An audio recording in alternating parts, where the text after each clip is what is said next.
और इसलिए मैं आज अपील करने आया हूं आपके पास कि इसको राजनीति के तराजू से मत तोलिए। ये राष्ट्रहित का निर्णय है।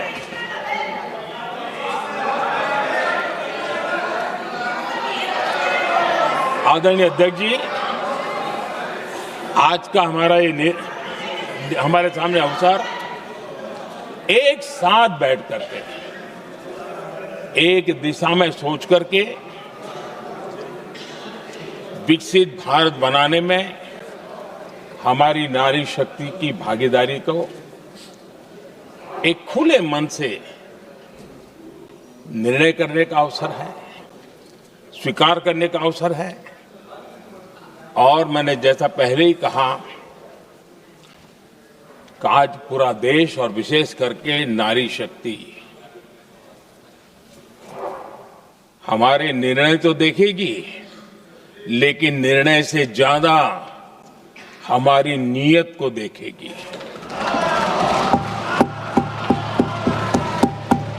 और इसलिए हमारी नीयत की खोट देश की नारी शक्ति कभी माफ नहीं करेगी।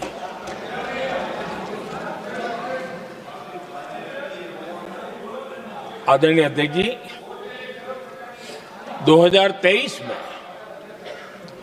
इस नए सदन में हमने सर्वसम्मति से एक प्रकार से इस अधिनियम को स्वीकार किया था।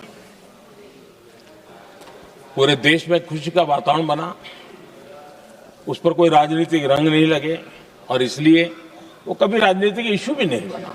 तो एक अच्छी स्थिति है।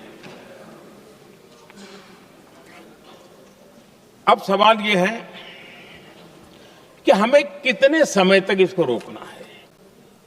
अब यहां जो लोग जनसंख्या वगैरह के विषय उठाते हैं, क्या आपको मालूम नहीं है?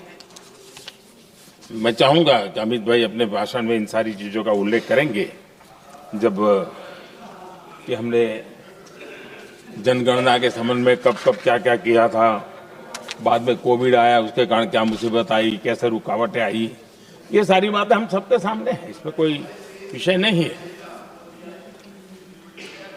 लेकिन पिछले दिनों जब हम 23 में चर्चा कर रहे थे, तब भी व्यापक रूप से बात ये थी कि इसको जल्दी करो। हर कोई कह रहा था जल्दी करो। अब 24 में संभव नहीं था क्योंकि इतने कम समय में करना मुश्किल था। अब 29 में हमारे पास अवसर है। अगर हम 29 में भी नहीं करते तो ये स्थिति क्या बनेगी हम कल्पना कर सकते। फिर हम देश की माताओं बहनों को ये विश्वास नहीं बना पाएंगे कि हम सचमुच में प्रयास सच्चे अर्थ से कर सकते थे। और इसलिए समय की मांग है कि अब हम ज्यादा विलंब न करें। इस दरमियान राजनीतिक दल के लोगों से, संविधान के जानकार लोगों से, जो महिलाओं में एक्टिविस्ट के नाते काम करने वाले, ऐसे लोगों से भी कई चर्चाएं हुई। कुछ लोगों ने खुद होकर के भी सुझाव दिए। सारा मंथन करते करते करते और यहां भी सभी दलों से लगातार बातें इनकी होती रही है। स्ट्रक्चर वे में हुई है, इनफॉर्मल भी हुई है, और उसमें से आखिर बना हुई एक कुछ रास्ता निकालना होगा ताकि हम हमारी माताओं बहनों की शक्ति को जोड़ सकते हैं। आदरणीय अध्यक्ष जी, मैं एक बात जरूर कहना चाहूंगा। यहां बैठकर के हमें किसी को संविधान ने देश को टुकड़ों में सोचने का अधिकार ही नहीं दिया है। जो शपथ लेके हम बैठे हैं ना, हम सबको एक राष्ट्र के रूप में विचार करना हमारा दायित्व बना। बड़े राज्य हो, मैं आज एक जिम्मेवारी से कहना चाहता हूं कि निर्णय प्रक्रिया किसी के साथ भी भेदभाव नहीं करेगी। ये निर्णय प्रक्रिया किसी के साथ अन्याय नहीं करेगी,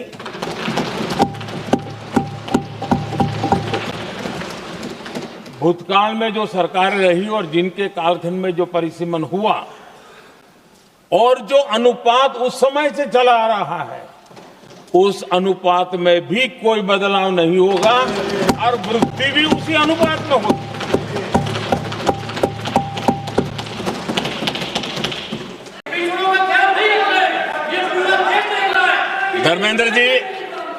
धर्मेंद्र जी, मैं आपका बहुत आभारी हूं कि आपने मेरी पहचान करा दी। ये बात सही है, मैं अति पिछड़े समाज से आता हूं।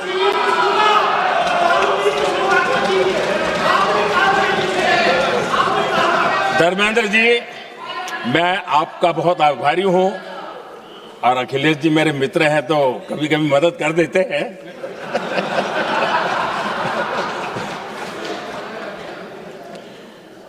ये बात सही है कि मैं अति पिछड़े समाज से आता हूं, लेकिन मेरा दायित्व समाज के सबको साथ लेके चलने का है और यही मेरे संविधान ने मुझे यही रास्ता दिखाया है।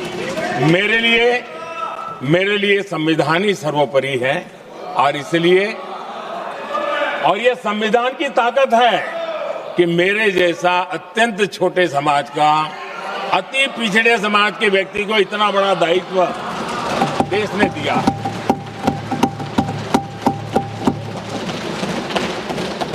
और इसलिए मैं तो देशवासियों का ऋणी हूं और मैं तो संविधान निर्माताओं का ऋणी हूं कि जिसके कारण आज मैं यहां हूं। लेकिन इसलिए जो आज विरोध करेंगे उसको लंबे समय तक कीमत चुकानी पड़ेगी, लंबे समय तक कीमत चुकानी पड़ेगी। और इसलिए राजनीतिक समझदारी भी इसी में है कि हम ग्रासरूट लेवल पर महिलाओं की जो पॉलिटिकल लीडरशिप खड़ी हुई है उसको आपने अब कंसीडर करना पड़ेगा। इसलिए जो आज विरोध करेंगे उसको लंबे समय तक कीमत चुकानी पड़ेगी, लंबे समय तक कीमत चुकानी पड़ेगी। और इसलिए राजनीतिक समझदारी भी इसी में है कि हम ग्रासरूट लेवल पर महिलाओं की जो पॉलिटिकल लीडरशिप खड़ी हुई है उसको आपने अब कंसीडर करना पड़ेगा।